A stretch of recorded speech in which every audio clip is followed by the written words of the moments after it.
Nou ja, ik denk en ik hoop van harte dat mensen zich niet laten gevangen nemen in de framing van welke groep dan ook. Gewoon onbevangen kijken.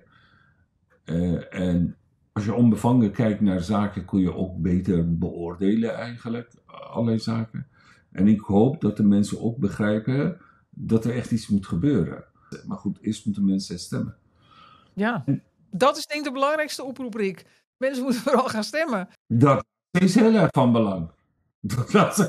Waarop ze stemmen maakt mij niet zoveel uit. Als ze mij stemmen. Ja, precies. Iedereen moet er vrijelijk in kunnen handelen. Jij gaat volgende week ook gewoon normaal naar de stembus, hè? Ik bedoel, je laat het toch niet aan je voorbij gaan? Zeker. Dit is de meest feestelijke dag. Niet vergeten. Miljarden mensen kunnen niet stemmen. Wij, ondanks alle gebreken dat onze samenleving heeft, mogen zelf stemmen en onze stem telt. Ja, zeker ga ik stemmen. En dan ga ik mooie kleren ook aandoen. Het is een feestelijke dag.